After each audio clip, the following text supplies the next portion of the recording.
Dua pria ditangkap setelah berbuat asusila di tengah kepadatan penumpang bus Transjakarta.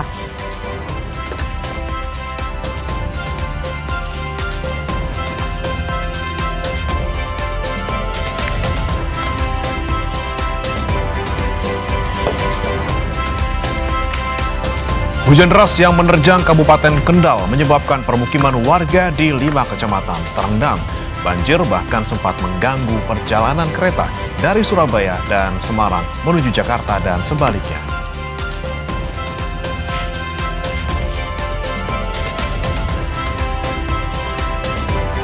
Dalam beberapa hari terakhir, saudara, viral pengakuan seorang selebritas sebagai korban child grooming. Apa sebenarnya child grooming dan adakah langkah pencegahannya? Kita bahas dalam segmen dialog di Sapa Pagi hari ini.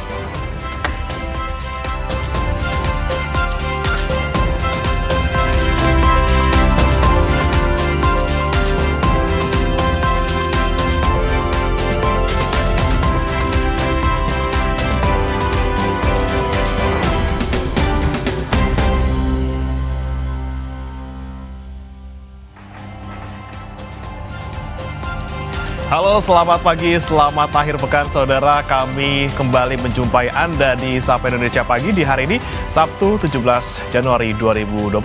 Bersama saya Beriman Atenaya. Dan saya Putri Oktaviani. Jumlah informasi kami hadirkan saudara, dan hari ini dingin banget gak sih? Dingin banget. Tadi aku berangkat itu masih mendung-mendung aja. Betul. Tuh. Tahu-tahu beres.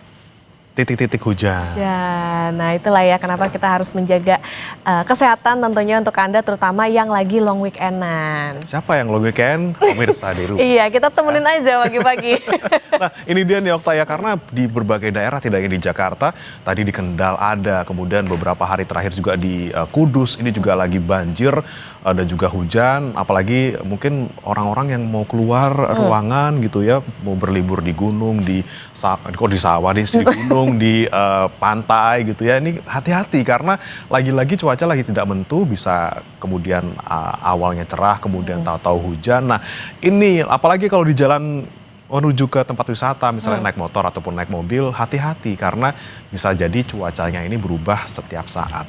Ya betul, dan nanti juga kita akan hadirkan pantauannya seperti apa, termasuk juga yang mau liburan naik kereta wush gitu misalnya kan. Udah pernah naik kereta wush?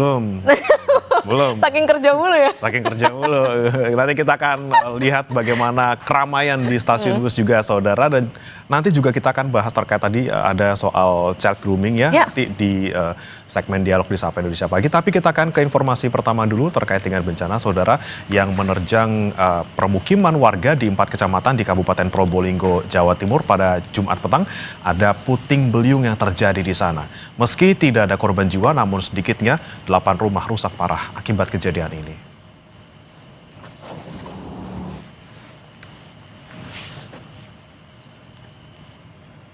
Rekaman video amatir ini merekam saat angin puting beliung menerjang sejumlah desa di Kecamatan Leces, Kabupaten Probolinggo pada Jumat kemarin.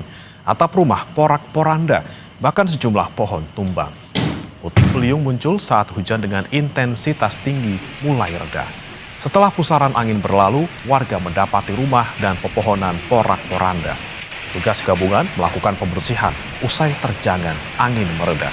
4 kecamatan terdampak terjangan puting beliung. Kecamatan Gending, Banyuanyar, Besuk, dan Leces saudara. Tidak ada korban jiwa dalam musibah ini.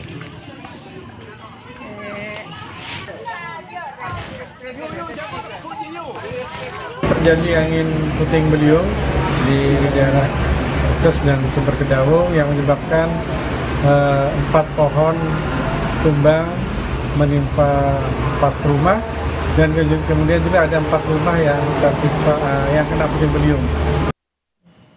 Informasi berikutnya saudara, kebakaran melanda sebuah pabrik pembuatan obat di Kecamatan Gunung Putri, Kabupaten Bogor. Diduga api berasal dari ruang produksi. Kebakaran Pitomindo. Sempat terdengar suara ledakan, diduga berasal dari mesin yang terbakar. Banyaknya material yang mudah terbakar membuat api cepat membesar. Api baru bisa dipadamkan setelah petugas berjibaku selama 3 jam. Sementara penyebab kebakaran masih diselidiki polisi. Kebakaran Pitomindo. Astagfirullahaladzim.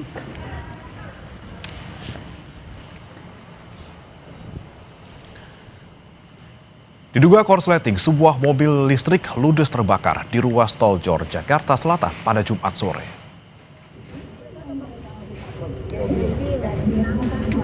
Inilah video amatir kepulan asap yang membumbung tinggi dari sebuah mobil yang terbakar. Insiden bermula saat pengemudi melihat percikan api dari bawah jok mobil. Api kemudian cepat membesar dan membakar mobil listrik tersebut.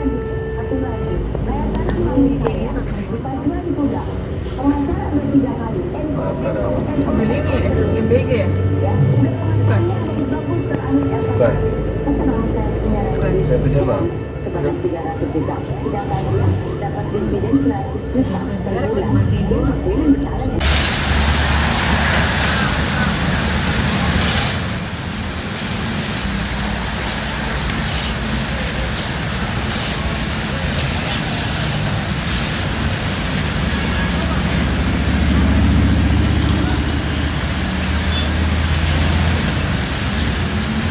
Berikutnya saudara, hilang kendali sebuah mobil menabrak tiang besi lampu lalu lintas di kawasan Patung Kuda, Jalan Medan Merdeka Barat, Gambir, Jakarta Pusat, Jumat sore. Nyawa pengemudi mobil SUV tersebut tak tertolong meski sempat dilarikan ke RSPAD Gatot Subroto.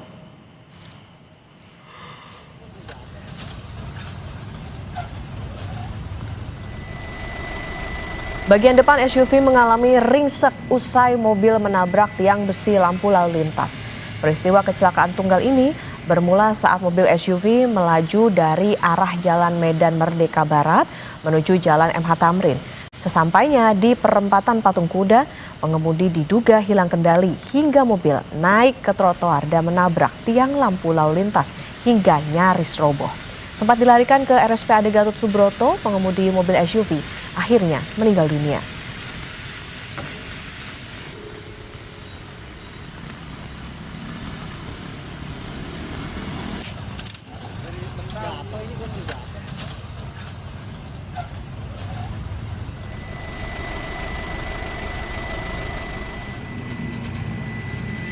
Aksi pencurian besi rel kereta api di dekat stasiun Jatinegara, Jakarta Timur digagalkan polisi.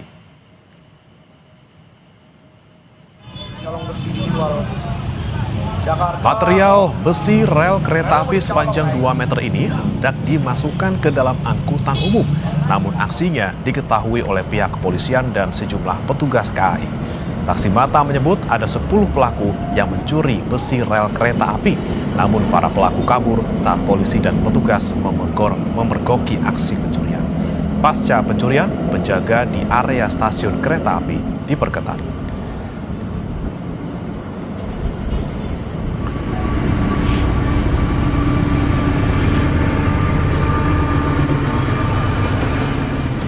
Dari sana pas lagi gotong kereta lewat, jadi ketahuan gitu. Gotong-gotong kalinya 10 orang. Oh, 10 orang itu, Bu? Pada kabur. Itu berarti besinya udah sempat masuk ke dalam angkot? Belum, baru mau. Katanya sih baru mau diangkut, mau ditaikin kayak gitu. Tiba-tiba pada datang aparat sama petugas. Pada kabur tuh, Bu? Pada kabur. Kita ke sorotan lain, saudara. Polisi menangkap 2 pencuri kendaraan bermotor yang menembak seorang warga di kawasan Palmerah, Jakarta Barat. Inilah detik-detik penangkapan satu pelaku ranmor yang menembak warga Palmerah, Jakarta Barat beberapa waktu lalu. Pelaku ditangkap di sebuah kamar hotel di kawasan Yogyakarta. Saat kejadian, pelaku berperan melepaskan 3 kali tembakan yang salah satunya mengenai korban. Selain menangkap VV, polisi juga menangkap pelaku lain berinisial RC di Cimahi, Jawa Barat. Dari tangan kedua pelaku, petugas menyita 2 pucuk senjata api rakitan jenis revolver, 12 butir peluru tajam, 15 kunci letter T, dan 7 sepeda motor hasil kejahatan.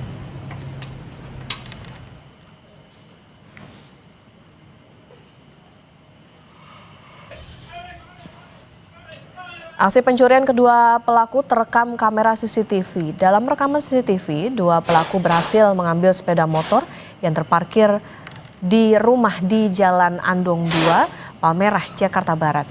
Namun saat hendak membawa kabur kendaraan tersebut, aksinya diketahui pemilik motor. Korban yang berteriak mengundang warga lainnya untuk turut mengejar kedua pelaku. Salah satu pelaku berhasil ditangkap warga, namun pelaku lainnya melepaskan tembakan senjata api sebanyak 3 kali hingga melukai salah satu warga.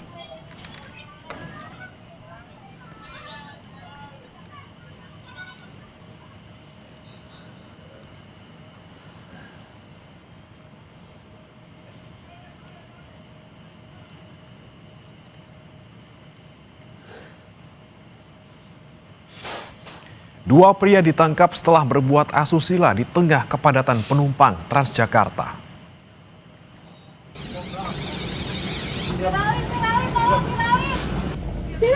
Bang. Ya, tunggang nih. Ada Ini di pelecehan, Bang. Ada Jakarta. pelecehan. Suasana di dalam bus Transjakarta jurusan Pantai Maju Balai Kota mendadak heboh pada Kamis malam. Kehebohan dipicu oleh dua pria penumpang yang kedapatan berbuat asusila. Kejadian berlangsung saat bus Transjakarta melintas di ruas Jalan Sediatmo, Kedok Panjang, Penjaringan, Jakarta Utara. Oleh petugas keamanan, keduanya kemudian diturunkan secara paksa di halte Kota Tua, kemudian diserahkan ke Polres Metro Jakarta Utara. Seorang perempuan penumpang bus Transjakarta membuat laporan polisi agar kedua pelaku diproses hukum. Saat ini kedua pelaku ditahan dan dijerat pasal 406 KUHP tentang perbuatan asusila di muka umum dan terancam hukuman penjara 1 tahun.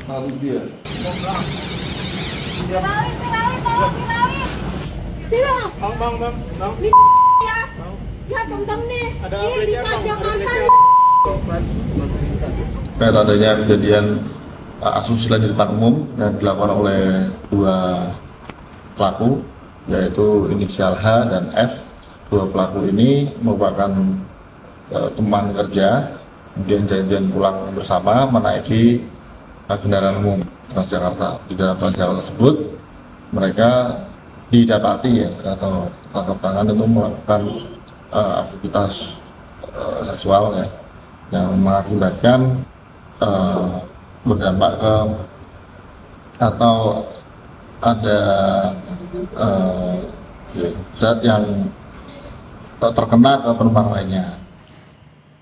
Informasi berikutnya, Saudara, tim SAR gabungan mengevakuasi seorang lansia yang tercebur sumur sedalam 5 meter di tengah sawah di Ngawi, Jawa Timur. Korban langsung dilarikan ke rumah sakit.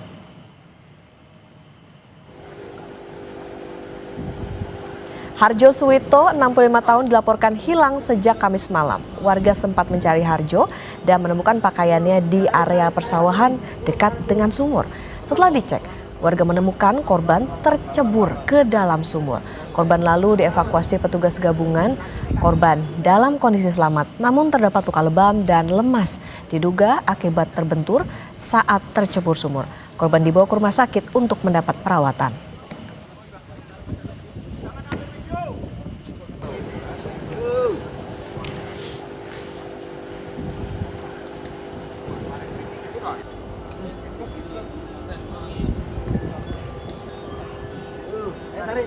Hujan deras yang menerjang Kabupaten Kendal menyebabkan permukiman warga di 5 kecamatan terendam. Banjir bahkan sempat mengganggu perjalanan kereta dari Surabaya dan Semarang menuju Jakarta dan sebaliknya. Informasi selengkapnya usai jeda.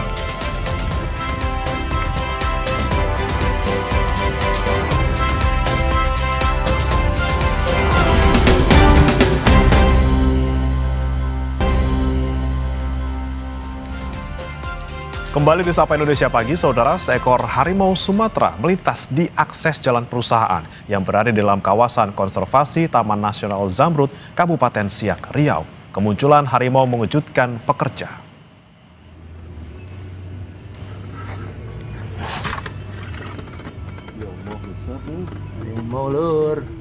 Rekaman video amatir memperlihatkan harimau dengan santai melintas di area perusahaan di dalam Taman Nasional Zamrud. Satwa dilindungi tersebut sempat menyeberang jalan sebelum kembali masuk ke semak belukar di sekitarnya.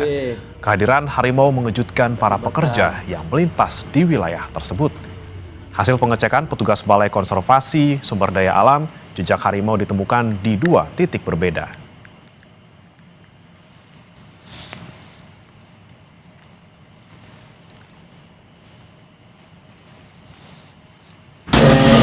ada salah satu staf dari PT Unisia Usako yang bertemu atau berjumpa dengan harimau Sumatera atau yang sedang melintas di jalan, merupakan jalan aksesnya PT DSP yang merupakan kawasan Taman Nasional Zamrud dan merupakan habitat dari harimau tersebut. Itu bisa dikatakan bukan jalan umum, Pak, ya? Bukan, jalan tersebut adalah jalan khusus dan akses sangat terbatas. Tidak semua orang bisa melintas kecuali petugas Taman Nasional dan petugas PT Unisia Usako. Banjir masih merendam sejumlah wilayah di Kabupaten Kudus, Jawa Tengah. Aktivitas lumpuh akibat genangan air setinggi 10 hingga 50 cm. Banjir yang menggenangi sejumlah wilayah di Kabupaten Kudus, Jawa Tengah juga berdampak terhadap aktivitas di Terminal Induk Bus Antar Kota yang berada di Kecamatan Jati, Kabupaten Kudus. Di terminal ini, ketinggian air mencapai 10 hingga 50 cm. Akibatnya, aktivitas terminal lumpuh total. Untuk sementara, bus yang hendak menaikkan ataupun menurunkan penumpang dipindah di bagian luar terminal, tepatnya di sisi kiri Jalan Kudus menuju Semarang.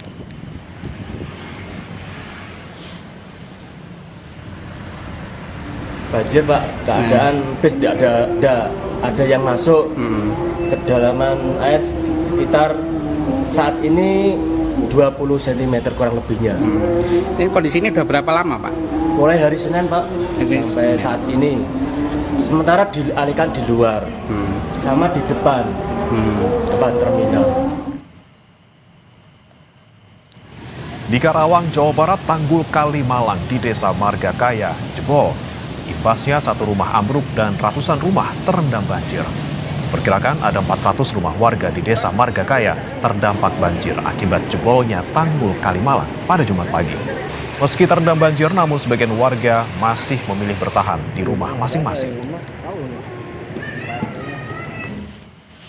Merendam kurang lebih 400 kakak masyarakat di dusun 2 kalau tidak salah. Ratusan dan merendam tadi hitungan sementara sawah sekitar 62 hektar dan mungkin ini saluran pasti tembusnya ke Sukamamur, Purwadana dan ke Karangligar, Dusun Kampek. Banjir di Kabupaten Pati, Jawa Tengah mengganggu berbagai aktivitas warga, termasuk prosesi pemakaman. Satu jenazah warga setempat terpaksa dinaikkan ke perahu menerjang banjir yang mencapai 1 meter untuk menuju ke pemakaman.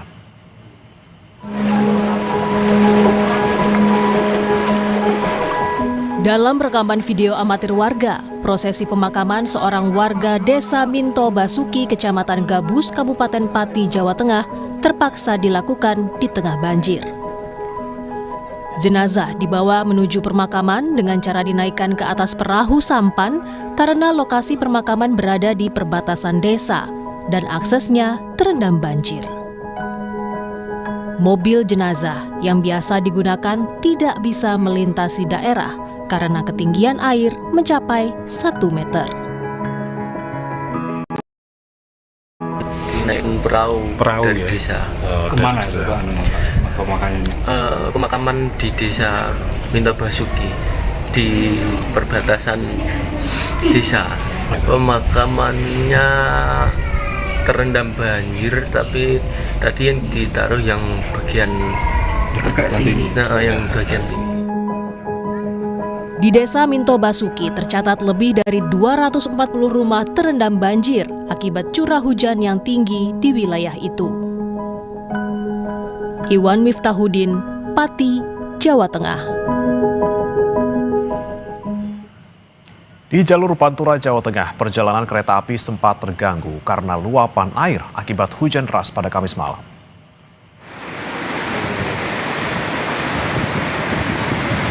KAI bilang pasca luapan air yang terjadi di jalur hulu dan hilir petak Jalan Kalibungu, Kalibodri, kini perjalanan kereta api kembali normal.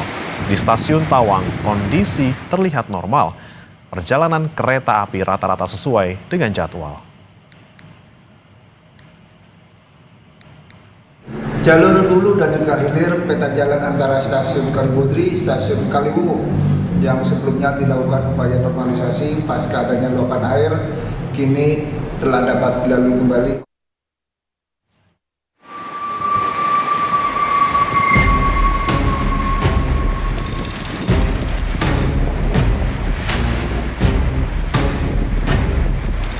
Di jalur Pantura, Jawa Tengah, perjalanan kereta api sempat terganggu karena luapan air akibat hujan deras pada Kamis malam. Air meluap ke jalur hulu dan hilir petak jalan Kaliwungu Kalibodri dan menyebabkan jalur kereta terendam hingga batas kepala rel. 9 kereta terlambat berangkat dan tiba di wilayah Daop 8 Surabaya pada Jumat siang. Terlambatan itu akibat jalur kereta yang terendam banjir di wilayah Jawa Tengah.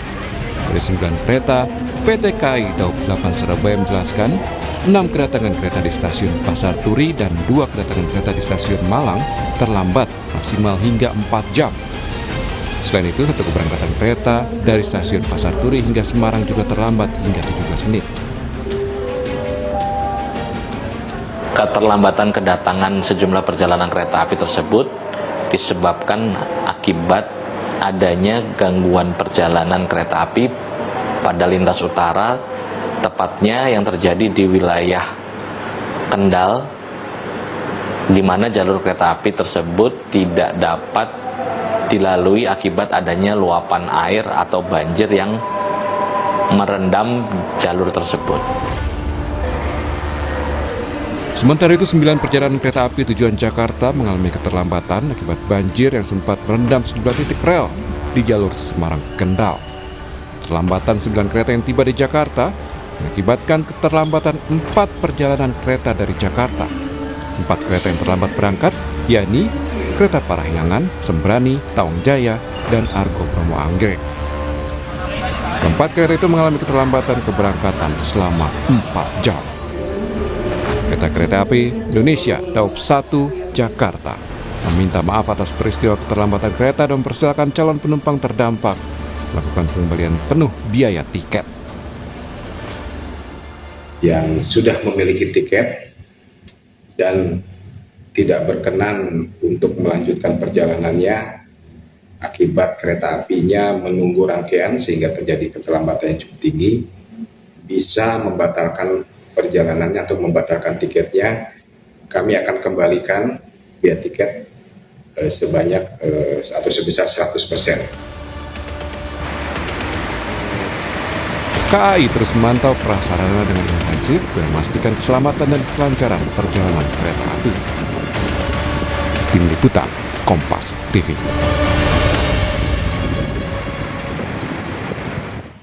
Hujan deras yang menerjang Kabupaten Kendal menyebabkan permukiman warga diterjang banjir.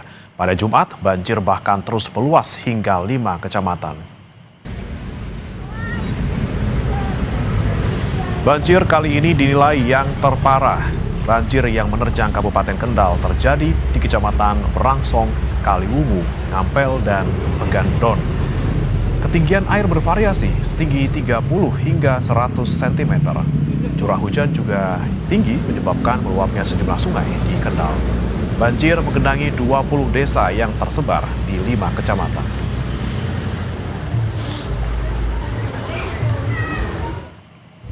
Ya itu tiba-tiba sih, ya udah ada persiapan tapi kan airnya deras banget itu ngalirnya. Udah sering, ini udah 3 tahun baru kemarin tuh udah terus ini. Untuk informasi terkini soal banjir di Kendal, Jawa Tengah akan dilaporkan jurnalis Kompas TV Danang Prakosa. Selamat pagi Danang, banjir di sana sempat mencapai ketinggian 100 cm. Kemudian bagaimana situasinya pagi hari ini? Ya, pagi banjir yang juga di Kabupaten Kendal hari ini masih terjadi dan juga itu baik di Kecamatan Panpon, Kaliwungu, banjir kali ini terjadi karena limpasan dari Sungai Maritir yang meluap karena curah hujan yang terus terjadi sejak beberapa hari yang lalu, terutama di sore hingga malam hari. Intensitas hujan yang tinggi menyebabkan Kali Maritir meluap hingga mengenangi ribuan rumah warga, terutama di sekitar Kecamatan Berangsong. Namun meski demikian, hari kedua hari ini air sudah mulai menyusut di sejumlah titik, beberapa tempat, beberapa desa juga mulai berkurang. Dari awalnya ketinggian dari 100 cm, kini sudah menyusut di bawah 60 cm. Demikian. Oke, sudah mulai surut banjirnya, tapi bagaimana dengan 20 desa yang sempat terendam banjir? Di mana saja aksesnya yang masih terganggu ataupun yang masih tinggi ketinggian banjirnya? banjir yang sempat menggenangi dan menutup akses jalan di beberapa desa dan sempat beberapa jam menutup jalan Pantura. Hingga hari ini sudah mulai menyusut dan mulai normal.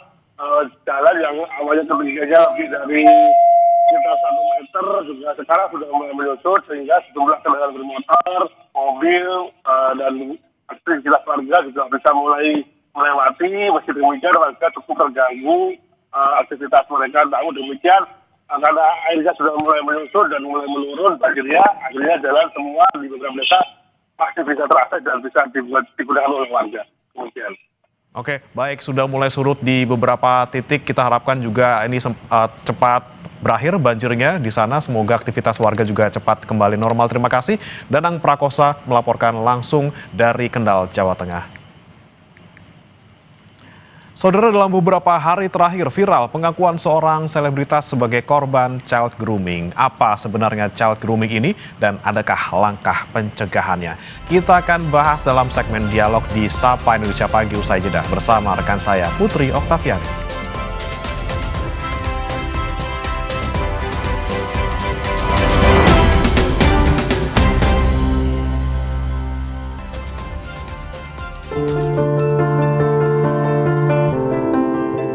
Beberapa hari terakhir, perbincangan tentang buku berjudul Broken Strings karya Aurelie Moermans ramai diperbincangkan.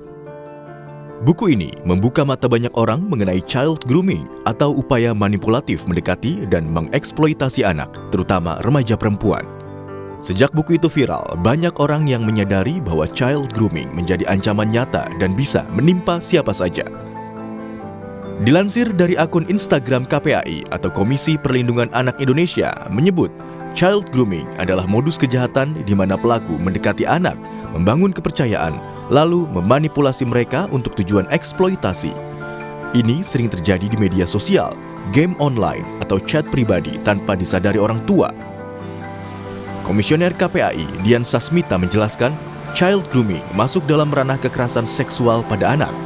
Dian pun menegaskan, child grooming harus menjadi perhatian semua pihak dan harus dilaporkan. Dan child grooming ini masuk juga pada ranah kekerasan seksual pada anak ketika itu korbannya anak ya. Jadi kita tidak boleh lagi permisif atau menormalisasi, oh itu karena kasih sayang, itu karena perhatian, tidak. Namanya grooming itu pasti ada unsur manipulatif dan di dalam kerangka perlindungan anak, manipulasi, bujuk rayu, tipu muslihat itu bagian dari kekerasan terhadap anak. Karena di sana ada hubungan atau relasi yang tidak setara dan ada niat-niat khusus untuk memperdaya atau merugikan anak. Ini yang perlu juga tidak hanya masyarakat pahami, tapi juga aparat penegak hukum, termasuk para petugas penyedia layanan dimanapun. Jadi sehingga ketika ada anak atau orang tua melaporkan kasusnya atau situasinya bahwa dia seperti yang dialami penulis, ini harusnya direspon, tidak hanya didiamkan saja. Data laporan akhir tahun KPAI tahun 2025 tercatat 2063 anak menjadi korban kekerasan sepanjang tahun 2025. 51,5% korban adalah anak perempuan dan 47,6% anak laki-laki. Dengan mayoritas kelompok usia korban 15 hingga 17 tahun mencapai 20,6%. Selain kekerasan seksual dan memicu trauma secara psikis, child grooming juga bisa berujung pada petaka yang mengerikan, bahkan pembunuhan.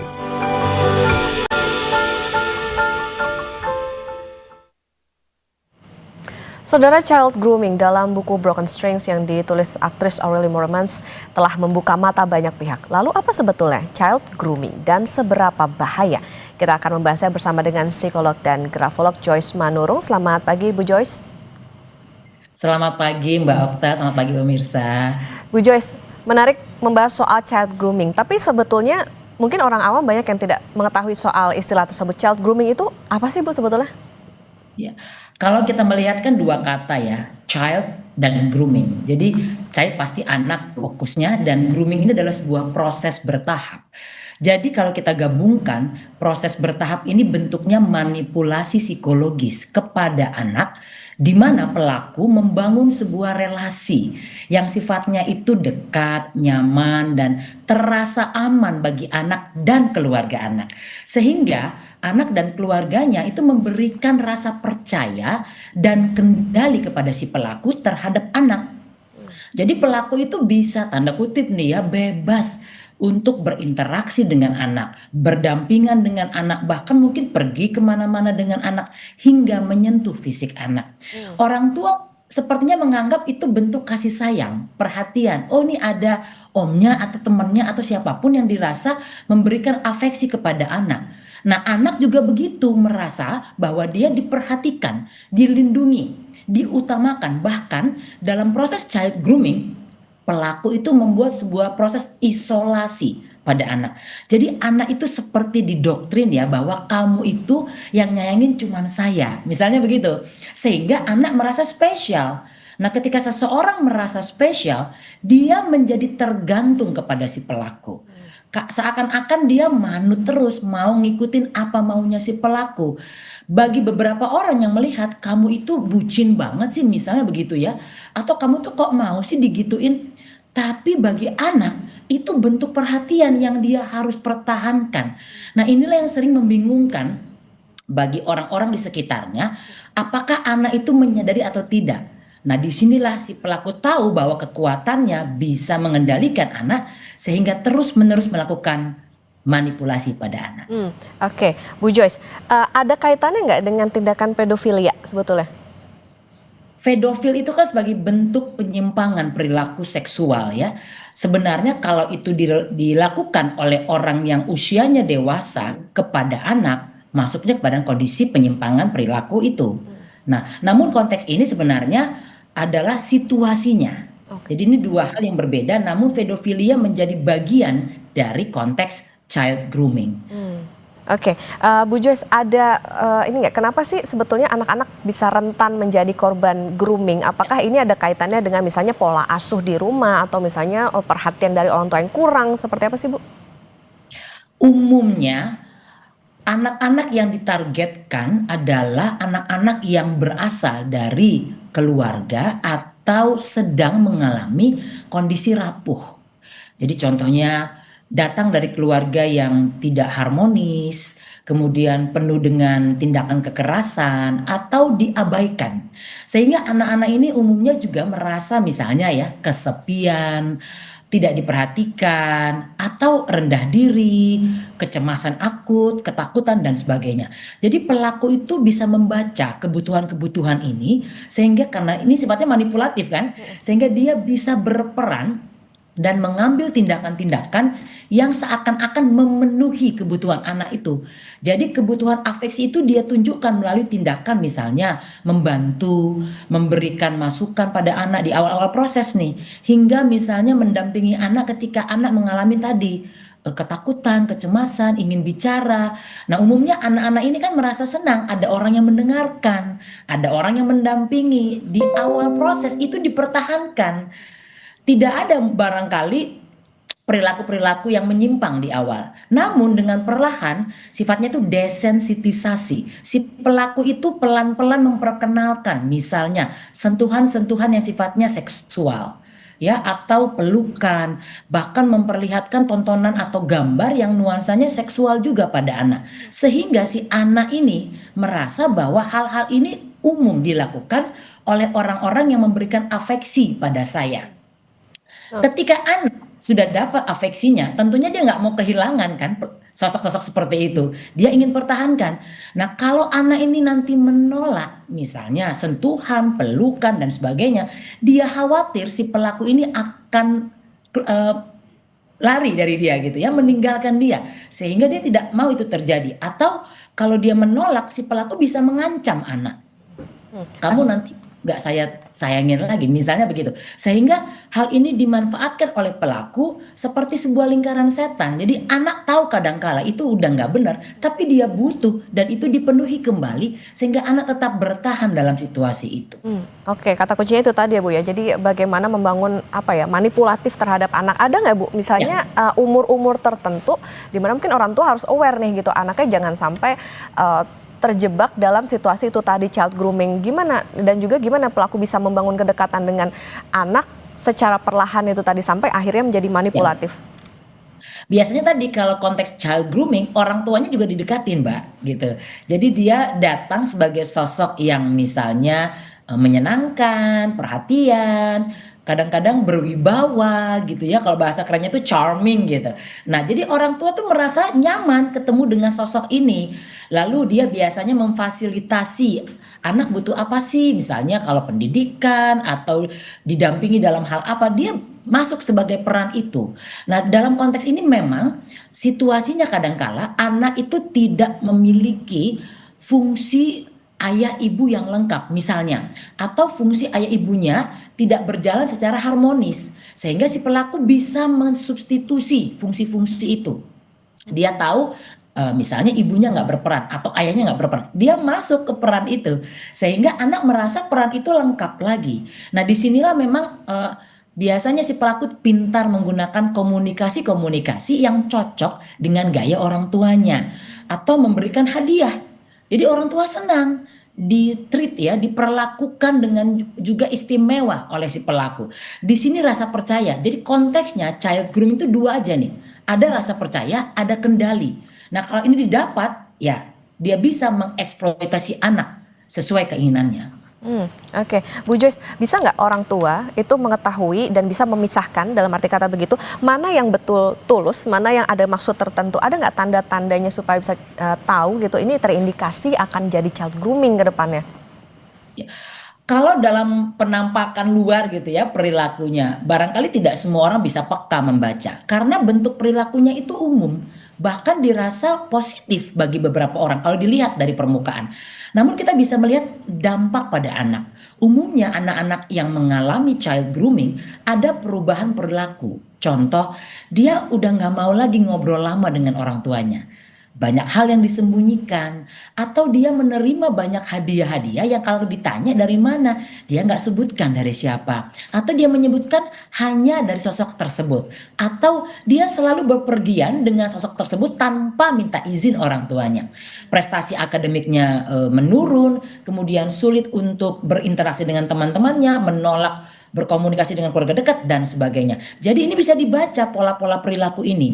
Nah, kalau ini sudah terjadi, sudah harus orang tua membangun komunikasi ulang lagi nih, di riset pola komunikasinya untuk lebih terbuka, lebih terpercaya bagi anak. Karena anak-anak menyembunyikan sesuatu karena dia tidak merasa orang tuanya itu aman, orang tuanya itu nyaman untuk diajak ngobrol, diajak berkeluh kesah misalnya gitu ya. Jadi orang tua mesti paham ini, ubah pola perilaku, ubah gaya komunikasi. Kalau biasanya sifatnya itu investigatif atau sifatnya judgmental, kamu sih, kenapa kamu gini, kamu dari mana? Ubah bentuknya itu seperti sharing. Supaya anak merasakan bahwa saya itu didengarkan, saya itu diterima loh perasaannya, saya itu tahu loh bahwa orang-orang di sekitar saya itu peka pada saya. Nah, ini yang perlu diupayakan oleh orang tua. Dan berikutnya, kalau sudah terjadi seperti ini, tidak ada salahnya juga kita minta bantuan profesional. Karena tidak semua orang tua juga lihai dan punya keterampilan bicara dengan anak. Ada kalanya pihak ketiga profesional ini bisa membantu membuka apa sih permasalahan anak sehingga anak itu menyembunyikan semua ini dari orang tuanya. Ya, barangkali juga di keluarga tidak ada budaya-budaya yang sifatnya itu ngomong apa adanya.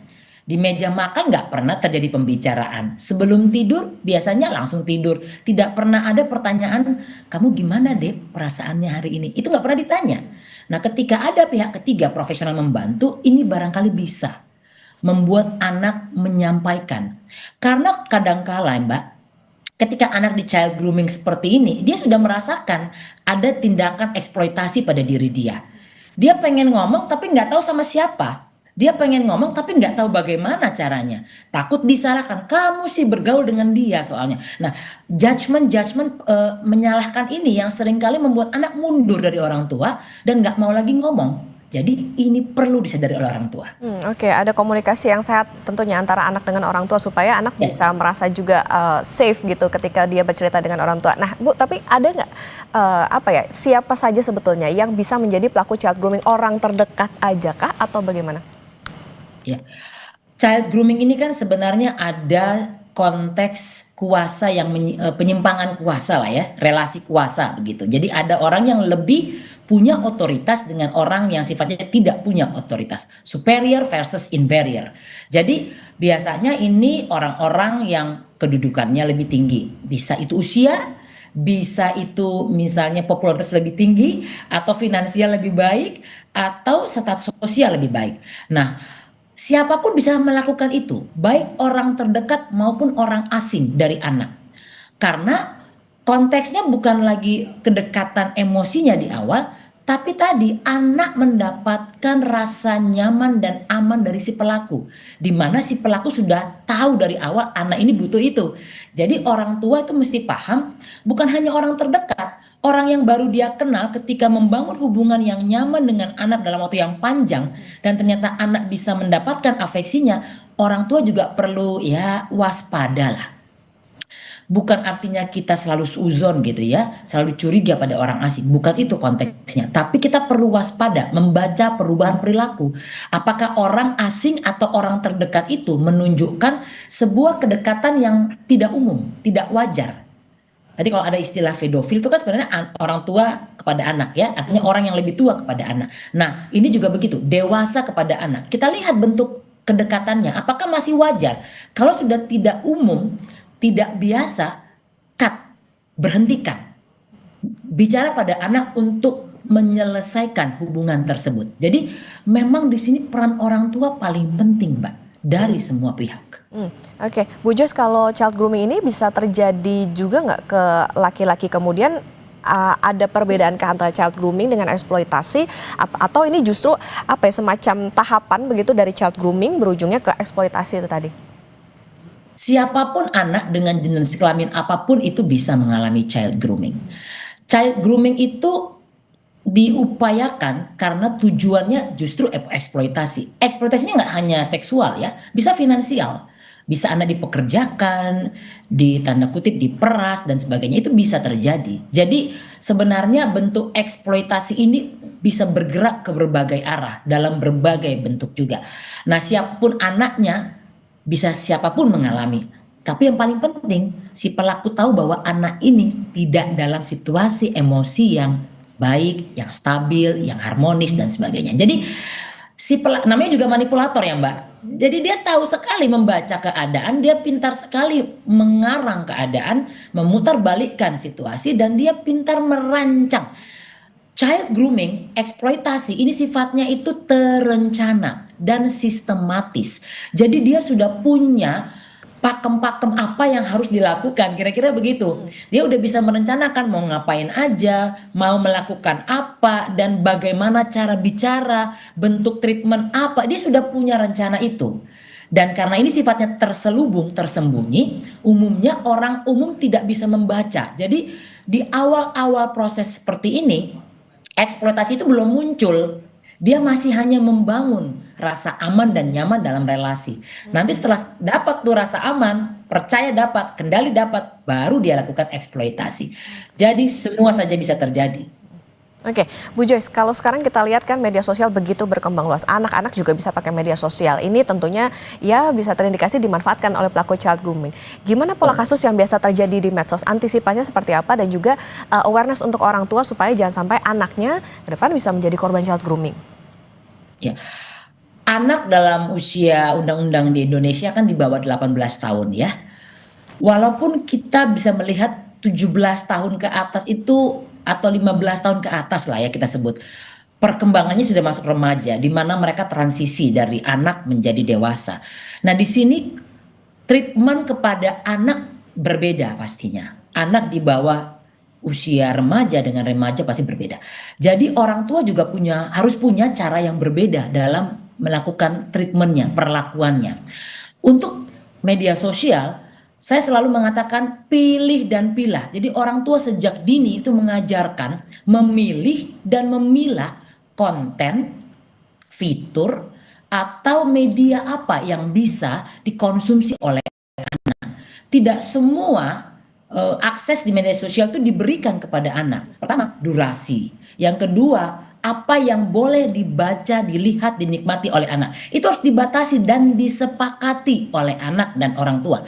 Jadi anak diajak ngobrol. Di usia kamu yang bisa ditonton adalah ini, dan ini. Kamu tidak diperkenankan nonton seperti ini karena ini bisa berdampak dengan untuk ini. Dijelaskan dengan lebih lanjut supaya anak-anak itu secara logis bisa memahami, oh iya, kenapa saya dilarang, karena ada alasan yang logis. Lalu berikutnya, pendampingan. Kadangkala anak kan perlu diajarkan dengan sesuatu yang tidak biasa begitu ya. Ada orang tua mengatakan biar dia berkembang, biar dia dewasa. Boleh saja, namun ada batasan pendampingan. Jadi orang tua menonton bersama. Contoh YouTube misalnya gitu. Dia nonton, orang tua menjelaskan apa sih yang terjadi di video itu gitu ya. Apa sih yang dimaknai oleh si aktornya dalam video itu, dijelaskan pada anak. Jadi ketika anak menonton, dia mendapatkan narasi, penjelasan yang memahami isi dari video itu. Dan pastinya yang ketiga, untuk anak-anak tertentu dibuat sebuah larangan strict gitu, ketat. Ya, ada kan anak-anak yang memang tidak mudah untuk diajak berkomunikasi karena hubungannya sudah tidak harmonis dari awal. Dibuat larangan yang keras. Ada sanksi, ada reward, dan ada punishment yang bisa diberikan kepada anak. Kalau dia bisa mentaati, apa sih hadiah yang bisa dia dapatkan? Kalau dia nggak bisa mentaati, apa sanksi yang bisa didapatkan? Sanksi ini bukan sanksi fisik, sanksi yang merugikan, tapi sanksi yang konstruktif. Contoh, dia harus nyapu rumah selama seminggu kalau dia nggak mentaati aturan itu. Atau uang jajannya dipotong 50% dan sebagainya. Nah, atau koneksi internetnya diputus misalnya gitu ya, nggak di-provide. Nah, ini boleh diupayakan oleh orang tua, namun disepakati. Jadi anak paham sanksinya, anak paham apa yang menjadi rewardnya kalau dia menaati itu. Kira-kira gitu. Oke, jadi tidak hanya soal bagaimana afeksi atau kasih sayang, tapi juga rasa aman, komunikasi yang sehat, dan juga orang tua juga harus bisa memberitahu soal bagaimana boundaries, batasan pergaulan anak-anak. Karena yang bisa menjadi korban tidak hanya perempuan, tapi juga bisa terjadi kepada laki-laki, dan kalau misalnya merasa ragu juga bisa meminta pertolongan ahli. Terima kasih psikolog dan grafolog Ibu Joyce Manurung sudah bersama di Sapa Indonesia Pagi. Sehat selalu Ibu. Terima kasih, selamat pagi. Saudara, libur panjang akhir pekan, aktivitas di stasiun Wush Halim Jakarta Timur meningkat. Tercatat sejak Kamis, tiket perjalanan Wush terjual lebih dari 40.000 tiket. Informasi yang kami hadirkan usai jeda.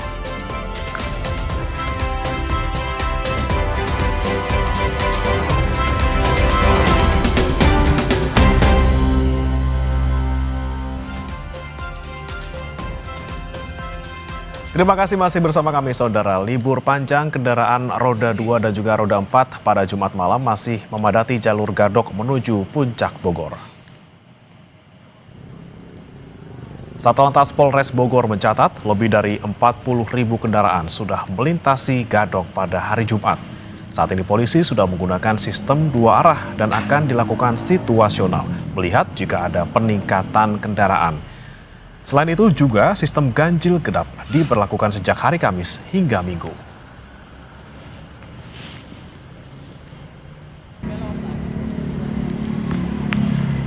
Di Bandung, Jawa Barat, Jalan Braga menjadi salah satu kawasan yang dipadati wisatawan pada libur panjang akhir pekan.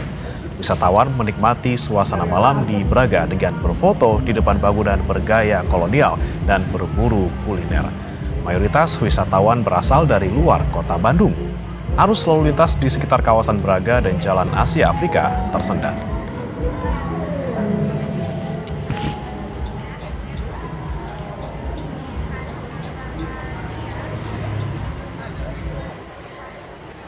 Libur panjang akhir pekan, aktivitas di stasiun Wush Halim Jakarta Timur meningkat. Tercatat sejak Kamis, tiket perjalanan Wush terjual lebih dari 40.000 tiket. Di masa libur panjang akhir pekan, tak sedikit warga Jakarta yang memilih liburan singkat bersama keluarga, salah satunya ke Bandung. Moda transportasi kereta cepat Wush menjadi pilihan. Sejak Kamis, ada 20.000 lebih penumpang setiap harinya yang melancong dengan kereta cepat.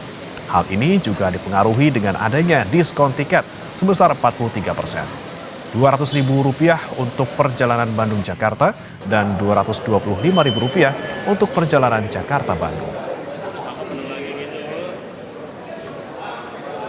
Kita akan pantau saudara seperti apa antusiasme warga yang berlibur dengan Wush. Ada jurnalis Kompas TV Niputu Trisnanda di stasiun kereta cepat Wush di Halim, Jakarta. Selamat pagi Putu, apakah pagi ini sudah banyak warga Jakarta yang akan berangkat ke Bandung untuk liburan?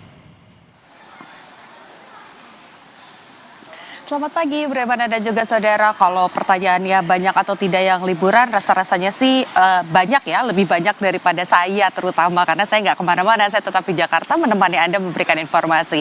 Dan situasi terkini di stasiun Wush Halim, begitu ya, yang ada di Jakarta Timur, ini memang terpantau sudah cukup ramai, di mana kalau kita lihat begitu ya, sudah mulai banyak yang memang berangkat melakukan perjalanan sejak pagi tadi. Ini adalah area tunggu di mana masyarakat ataupun calon penumpang yang punya akses atau sudah membeli tiket sebelum nanti akhirnya masuk ke area peron ini dipersilakan untuk menunggu terlebih dahulu di ruang tunggu. Kemudian juga kalau mau sarapan atau jajan-jajan dulu boleh sambil nunggu keberangkatan kereta. Nah, salah satunya tadi saya juga berbincang dengan beberapa penumpang begitu, selain ada yang memang urusan pekerjaan, ada yang pulang ke rumah setelah mendapatkan libur panjang bekerja di Jakarta, ada juga yang memanfaatkan libur panjang untuk berlibur singkat bersama dengan keluarga. Saya akan mengajak Anda untuk berbincang, Bremana dan juga saudara, dengan salah satu keluarga yang akan berlibur ke Bandung ya Mas ya? Ke Bandung. Mas namanya siapa? Saya dengan Anom. Oke, Mas Anom, ini di Jakarta tinggalnya di mana Mas? Saya di Cinere.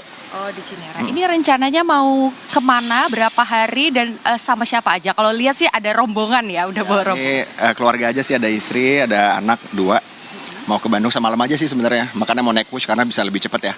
Oh gitu. Nanti rencananya di Bandung mau jalan-jalan apa nih yang dicari? Paling mau kulineran aja sama mau ngelihat zoo paling ya buat anak-anak. Sama paling staycation aja sih di hotel.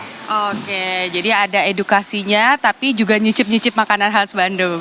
Terima kasih Mas Anom, hati-hati di jalan. Nanti keretanya berangkat jam berapa Mas? Jam 8.25. Ini habis ini udah mau boarding.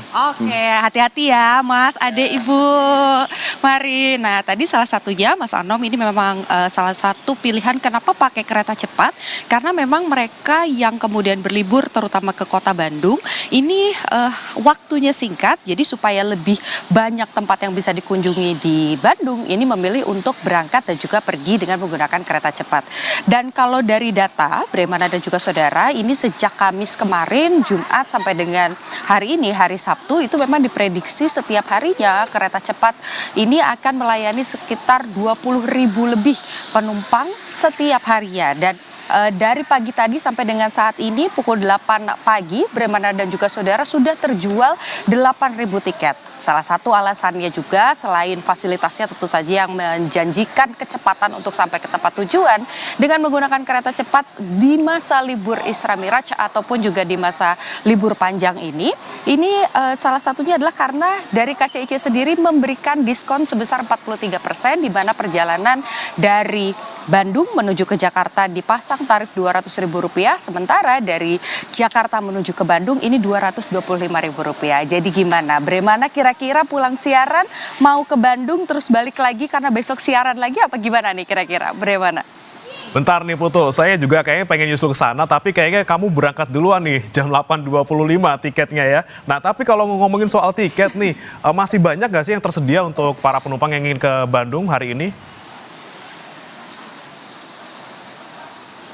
Ya, tadi kalau dari data dari KCIC sendiri sampai dengan pagi hari ini kan baru ada 8.000 tiket yang terjual. Ini juga disebut akan bertambah jumlahnya karena memang setiap harinya ini bisa melayani lebih dari 20.000 perjalanan begitu ya bagi 20.000 lebih penumpang, sehingga bukan jadi kalau dibilang sudah 8.000 terjual, tenang aja, diskonnya masih ada, tiketnya masih ada. Jadi bisa dibeli secara langsung ataupun juga bisa dibeli secara online. Bremana. Baik ya, masih diskon, masih banyak tiketnya. Pokoknya untuk pemirsa dan juga Anda Putu setelah ini bisa langsung beli tiketnya.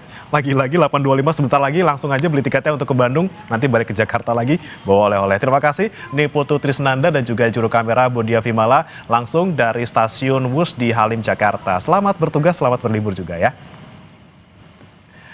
Saudara, informasi lainnya akan hadir usai jeda. Pasukan dari negara-negara NATO meningkatkan kehadiran militernya di wilayah Greenland menyusul pernyataan Presiden Amerika Serikat Donald Trump yang ingin menguasai wilayah tersebut. Sesaat lagi.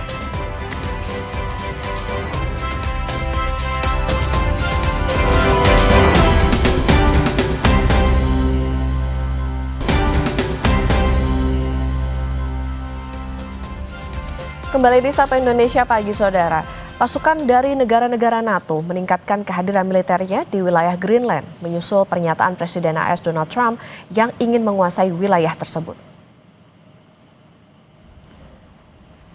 Pasukan Denmark telah berada di Greenland pada Kamis waktu setempat. Tampak kapal angkatan laut kerajaan Denmark berpatroli di perairan Nuuk. Sejumlah negara NATO lain termasuk Perancis, Jerman, Inggris, Norwegia, Swedia, dan Belanda juga mengirimkan pasukan ke Greenland. Langkah ini menegaskan pengambil alihan Greenland oleh Amerika tidak diperlukan karena NATO dapat menjaga keamanan wilayah tersebut di tengah meningkatnya minat Rusia dan Tiongkok.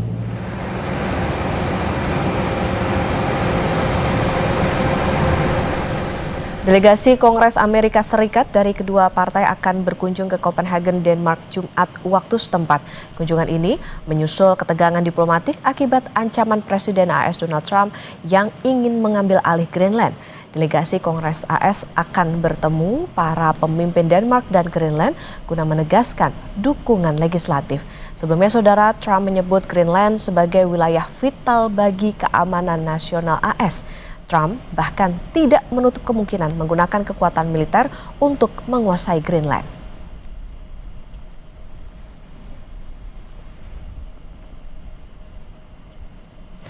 Saudara, Presiden AS Donald Trump mengancam akan memberlakukan tarif dagang ke semua negara yang menentang keinginan AS untuk mengakuisisi wilayah Greenland.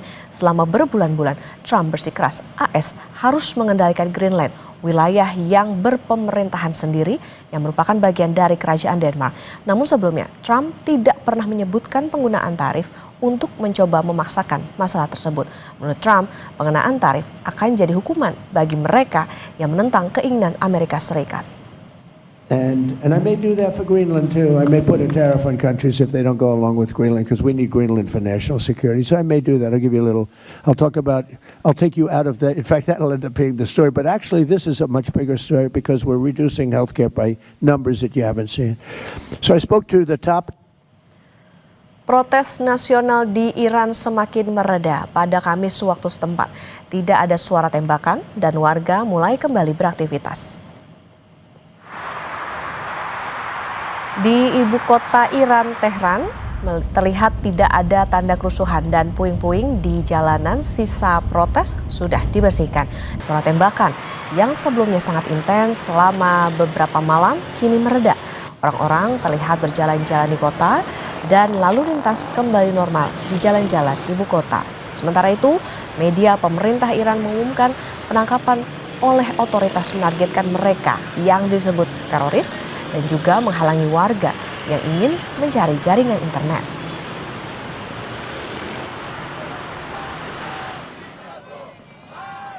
Warga Israel keturunan Iran berunjuk rasa pada hari Rabu waktu setempat untuk mendukung para demonstran di Iran. Para demonstran membawa spanduk yang menyerukan kebebasan di Iran dan menyatakan solidaritas dengan aksi di Iran. Demonstrasi di Iran dimulai pada 28 Desember 2025 karena anjloknya mata uang Iran terhadap dolar Amerika Serikat. Nilai rial Iran jatuh ke titik terendah sepanjang masa dan inflasi melonjak hingga 40%, mengakibatkan melejitnya harga barang-barang kebutuhan sehari-hari.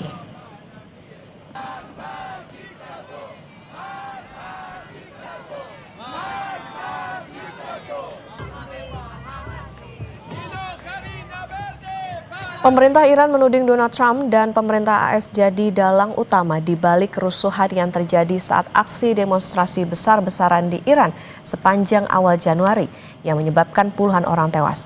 Menteri Pertahanan Iran Aziz Nasirzadeh menyebut pihaknya memiliki informasi dan bukti yang memperlihatkan sejumlah pertemuan antara Amerika Serikat dan sejumlah sekutunya sedang berkoordinasi untuk rencana kerusuhan di Iran.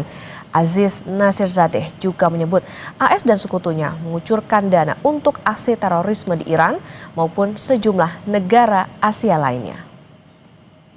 اطلاعات دقیق داریم که آمریکا، رژیم صهیونیستی و برخی کشورهای همپیمان آنها هدایت این موضوعات را بر عهده گرفتند و حتی مرکز گفتگو تشکیل دادند تا تجزیه طلبان و تروریستا آینده ایران را ترسیم کنند و هر منطقه قانون اساسی خود را بنویسد. در این راستا قاچاق سلاح و پشتیبانی مالی و لوجستیکی را به عمل آوردند. Sementara itu, Saudara, Dewan Kebijakan Iran mengancam akan mengaktifkan pertahanan suci jika Amerika Serikat terus memaksakan diri melakukan intervensi militer. Anggota Dewan Kebijakan Iran mengatakan Iran tak takut dengan ancaman Amerika Serikat dan pertahanan suci akan jadi cara Iran menghalau serangan Amerika Serikat. ما توصیه میکنیم عقب برید دیگه بیشتر از این جلو نیایید ما اگر راه بیفتیم ما دیگه بحث آتش بس و این چیزا نداریم ها ما هم الان به صراحت بهتون میگیم این ضرباتی که زدید این خساراتی که تو این 50 سال وارد کردید این هرچه ما داریم نجابت و صبر راهبردی به خرج میدیم شما توجه نمیکنید ما اگر دوباره بیفتیم رو اون دوره دفاع مقدس جنگ از سال دوم به بعد مطمئن باشید مشکلات جدی برای شما پیدا میشه تا همینجا متوقف کنید برگردید ملت ایران یه ملت بسیار با شعور نجیب دنبال جنگ نیست ولی اگه به اون نقطه برسه که دیگه باید کار رو تمام بکنه حوادث دیگری اتفاق میفته. Berikutnya, Saudara, sejumlah warga Iran menyeberang ke Turki Jumat waktu setempat. Namun, perjalanan tersebut bukan untuk mengungsi, melainkan untuk mengakses layanan internet yang diblokir sejak awal Januari. Beberapa pelintas perbatasan di Provinsi Van, Turki Timur mengaku hanya melakukan perjalanan singkat untuk menghindari pemadaman komunikasi di Iran. Mereka menyebut akses internet di Iran diblokir sejak 8 Januari lalu, menyusul gelombang demonstrasi nasional yang dipicu oleh memburuknya kondisi ekonomi. Sebagian warga akan kembali ke Iran setelah selesai menggunakan internet di Turki.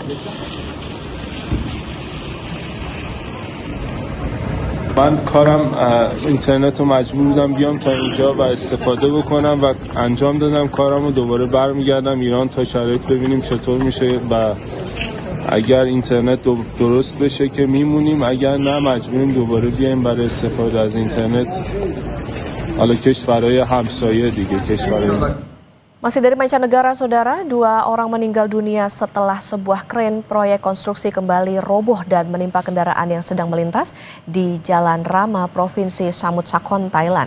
Sebelumnya, kren konstruksi ini menimpa gerbong kereta api di lokasi yang sama. 2 kendaraan dilaporkan hancur tertimpa kren yang ambruk saat keduanya tengah melaju. Tim penyelamat bekerja selama berjam-jam di tengah puing-puing logam dan beton untuk mengevakuasi korban. Petugas memastikan 2 pengemudi meninggal dunia dan 5 orang lainnya terluka dirawat di rumah sakit setempat. Insiden ini menjadi runtuhnya kren kedua dalam 2 hari terakhir, menyusul kecelakaan sebelumnya yang menimpa gerbong kereta api, menewaskan puluhan orang di Thailand bagian utara. Tim medis dari Kementerian Kesehatan Thailand mengevakuasi korban di lokasi dan menyebut jumlah korban tewas 34 orang dan masih berpotensi bertambah.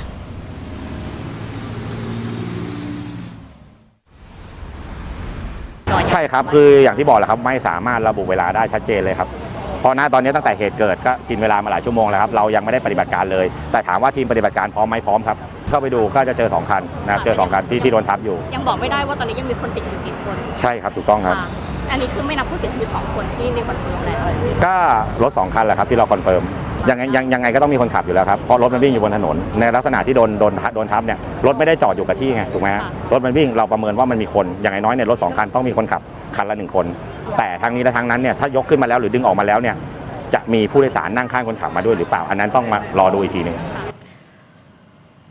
Sebelumnya, saudara, 32 penumpang dilaporkan tewas usai alat berat konstruksi jalan layang kereta cepat jatuh menimpa rangkaian kereta api. 60 penumpang terluka, sementara 3 penumpang lainnya belum ditemukan. Kereta yang tertimpa alat berat ini sebelumnya berangkat dari Bangkok menuju Ubon Ratchathani. Sesaat sebelum alat berat jatuh, alat berat tersebut tengah mengangkat semen beton. Otoritas tempat mengatakan konstruksi tersebut merupakan bagian dari proyek kereta cepat yang menghubungkan Bangkok dengan Kunming melalui Laos. Saat ini pihak berwenang Thailand telah melakukan penyelidikan atas penyebab robohnya alat berat tersebut.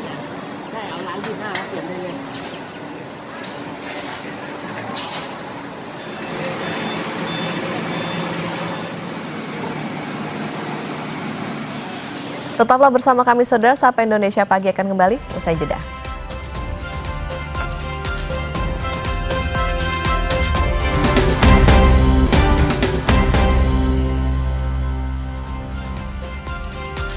Masuk di paruh akhir Sapa Indonesia Pagi, saudara. Musim buah durian di Provinsi Sulawesi Utara telah tiba. Nah, momentum inilah yang membawa berkah tersendiri bagi para penjual buah musiman di Kota Manado. Mereka mampu meraup omset hingga belasan juta rupiah per hari. Kawasan Jalan Pirietendian di Kota Manado menjadi salah satu titik penjualan buah durian oleh para pedagang saat musim durian tiba. Sejumlah pedagang durian berjejer di sekitar areal ini untuk menjajakan dagangannya kepada pelanggan dengan menggunakan tenda ataupun mobil dengan buah durian tersusun rapi.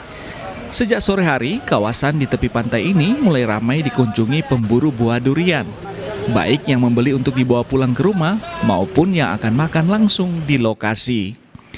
Para pembeli tak hanya warga lokal di Manado dan sekitarnya, namun ada juga turis asing seperti dari Jepang maupun Cina yang mampir di salah satu pusat penjualan durian ini. Menurut wisatawan, durian di lokasi ini memiliki cita rasa tersendiri yang membedakan rasanya dengan durian di asal negara mereka. Ini datang ke tempat penjualan durian bersama siapa? Bersama teman-teman. Memang khusus datang ke sini untuk memburu durian atau seperti apa? Sampai sini cuma untuk rasa durian, karena di Indonesia durian enak. Kalau di Cina duriannya seperti apa rasanya? Banyak sekali durian dari Thailand yang dia daging besar sekali, dia dalam biji kecil-kecil, tapi dia makan sudah banyak, rasa bosan. Tapi kalau rasa durian khas Sulawesi Utara, Indonesia, bagaimana perbandingannya? Di Indonesia saya rasa punya durian rasa punya lima rasa. Lokasi penjualan yang strategis membuat kawasan Jalan Pirietendian ini banyak disinggahi pembeli buah durian.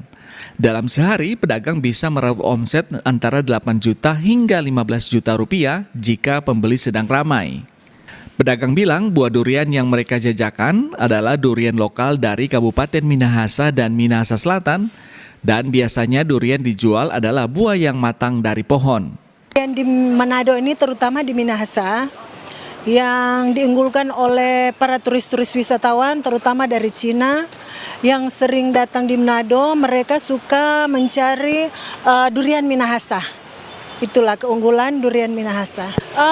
Karena duriannya matang di pohon, dia lebih enak daripada durian montong, katanya wisatawan Cina. Bisa, iya, kita kan beribuan lah. Ada yang 500, ada yang 700 itu. DP harga paling murah ada 500. 400, 300. Yang paling bagus itu yang 50, 75 itu, yang durian mentega. Harga durian dijual bervariasi berdasarkan ukuran, mulai dari Rp20.000 hingga Rp50.000 per buah. Yani Mika Singal, Jimmy Dapar, Kompas TV Manado, Sulawesi Utara. Beberapa hari menjelang kembali ke bumi, astronot Jepang Kim Ya-yui merekam fenomena aurora langka dari Stasiun Luar Angkasa Internasional ISS.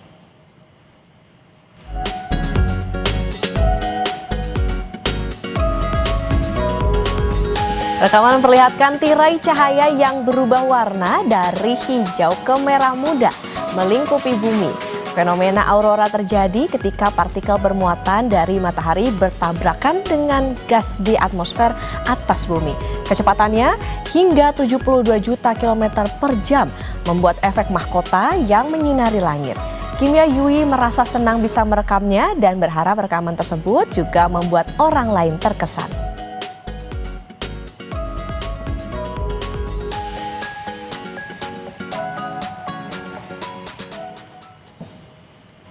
Astronotnya ngelihat tirai aurora di sana ya. Kamu ketika turun dari kayangan ke bumi, Waduh. tirainya. Nggak kelihatan ya? Jadi lupa deh kelamaan di bumi. Kamu mau tirai yang itu apa tirai satu? Tirai satu boleh, hadiahnya mobil. Dan saudara, informasi tadi sekaligus mengakhiri Sapa Indonesia Pagi hari ini. Terima kasih sudah menyaksikan. Saya Beriman Atenaya. Dan saya Putri Oktaviani. Terima kasih. Sampai jumpa.